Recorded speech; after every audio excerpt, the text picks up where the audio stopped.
Assalamu alaikum wa rahmatullahi wa barakatuh. Bonjour mes élèves, comment allez-vous? Avec vous, monsieur Rafat Kamel, les professeurs de la langue française. Aujourd'hui, on explique une nouvelle leçon pour première année préparatoire, la méthode bienvenue. Unité 1, la leçon s'appelle Chez la famille Farag. Assalamu alaikum wa rahmatullahi wa barakatuh. معكم monsieur رفعت كمال.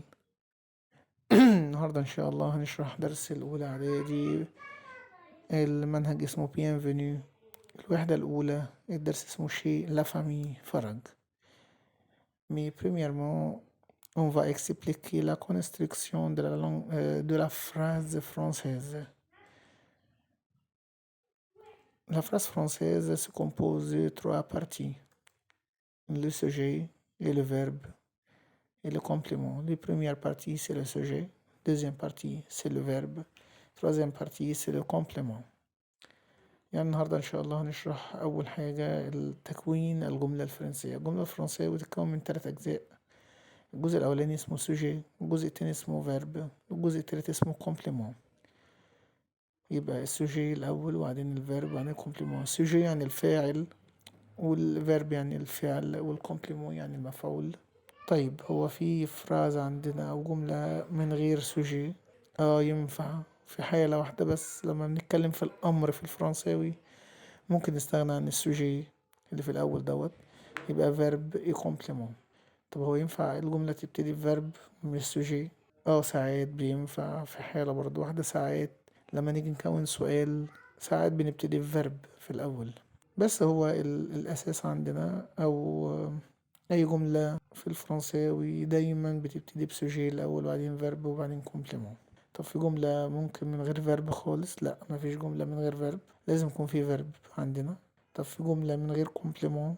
ممكن في جمل من غير كومبليمون عادي.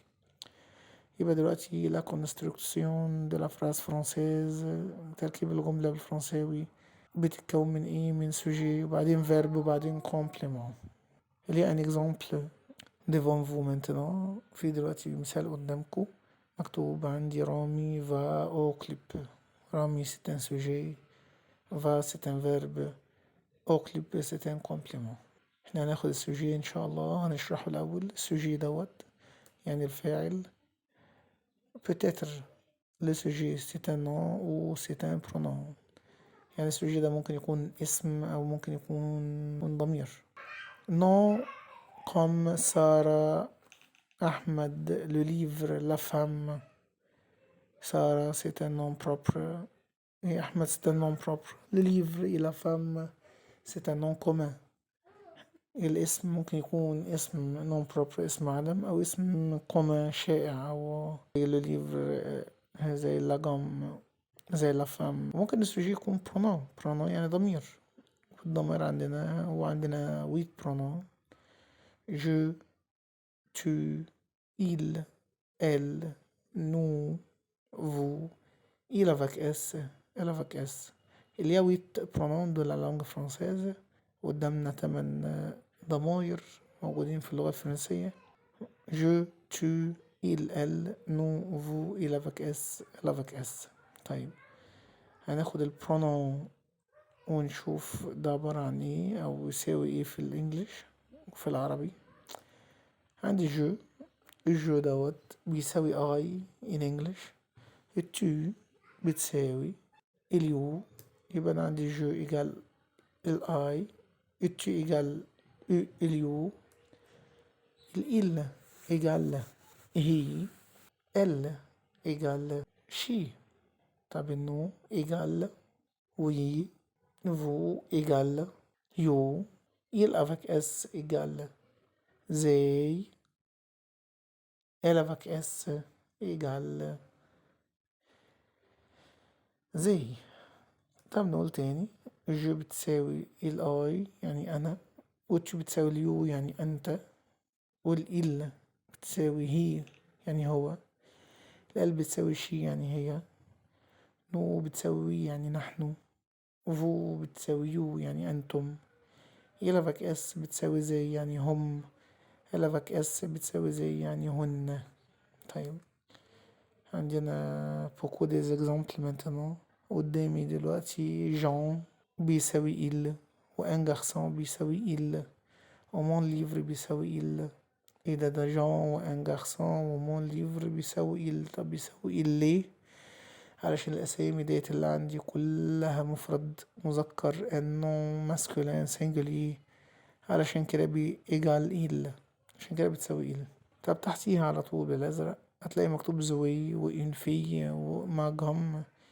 زوي وإنفي وماجهم ce sont des noms féminins singuliers، عشان كده بيساوي ال. هو الكلمات اللي قدامنا دي بتساوي، عشان هي مفرد مؤنث فهي بتساوي هي ال. طبعا اليمين الناحية التانية مكتوب جون اي بول، 2 ولدين جمع. مكتوب ان جارسون اي ان بير، ولد وأب. مكتوب مون ليفر اي مون كايي، كتاب وكراسة. أي حاجة من الاتنين دول جون وبول، جارسون وبير وليفر وكايي، أي حاجة من الاتنين دول بيساوي إلافك اس. طب ليه بيساوي إلافك اس؟ علشان هما جمع مذكر. المثال اللي تحته زوي سارة، دول 2 بنات فجمع مؤنث. زي ان في ان مير ام وبنت، الاتنين جمع مؤنث. زي ماجوم اي ماتروس استيكا ومقلمة، 2 جمع مؤنث. فعشان كده اي حاجة من الحاجات دي بتساوي قلبك اس. طبعا دي حاجات مهمة جدا. مربع كبير مكتوب نون بلس موا ايجال نو، يعني لو عندي نون اسم، اي اسم او 2 او 3 او 4 ولازق معاه كلمة موا، انا الاتنين دول على بعض بيساووا نو. يعني ممكن نشيل الأسامي مع موا، هما كده بيتساوي نو. عندي النو برضو اسم من الأسامي وجنبيه كلمة توا، بعديه كلمة توا، الاتنين دول على بعضهم بيساووا فو، بيساوي فو أنتم. فخلي بالكوا عشان ده مهم جدا يعني. بعد كده هناخد ليزارتيكل انديفيني. ليزارتيكل انديفيني هي بالعربي اسمها أدوات النكرة. ليزارتيكل انديفيني ممكن يكون حاجة من التلاتة دول. ان دي بتاعت النوم ماسكولين، والان بتاعت النوم فيمينين، والدي بتاعت النوم بلوريال. يعني اي اسم نشوفه مذكر ولا مؤنث ولا جمع ونحط قبليه يا اما يا اما ان يا اما دي. هناخد امثله على كده. على الان المذكر زي ان جارسون، ان فرير. طب الان زي ايه؟ زي ان في، ان سور. دي زي ايه؟ دي جارسون، زي دي جارسون. ادام فيها جارسون فيها اس فنحط لها دي. زي ايه تاني؟ زي دي سور، دي سور. طيب بعد كده هناخد اللي فيرب. عندنا لي فيرب ممكن تكون بريمي جروب، ممكن تكون دوزيام جروب، ممكن تكون تروازيام جروب. طب لو هي افعال بريمي جروب مجموعة اولى، يبقى هي الافعال اللي بتنتهي بالاو ار، لي فيرب كي ترمين بار او ار. طيب الافعال دوزيام جروب هي الافعال لي فيرب كي ترمين بار اي ار.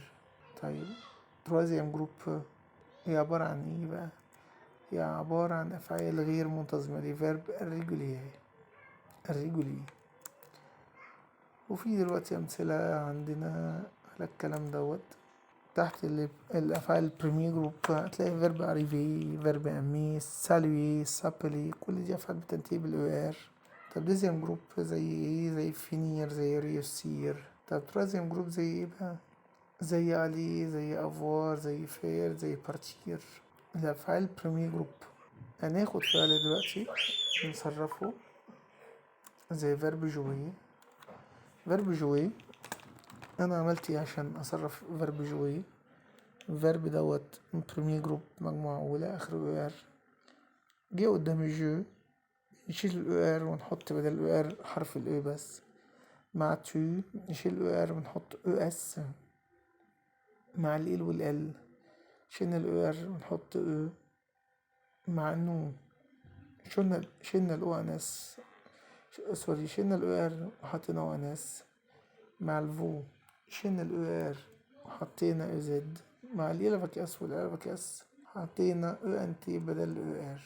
وطبعا دي النهايات بتاعت افعال المجموعة الاولى، اي فعل بتعمل بنفس الطريقة، فلازم تحفظوا النهايات اللي في الاخر ديت علشان تعرفوا تصرفوا اي فعل مجموعة اولى. ولغاية هنا هنقف ان شاء الله. On va continuer dans une autre vidéo ان شاء الله. مع السلامة. باي باي.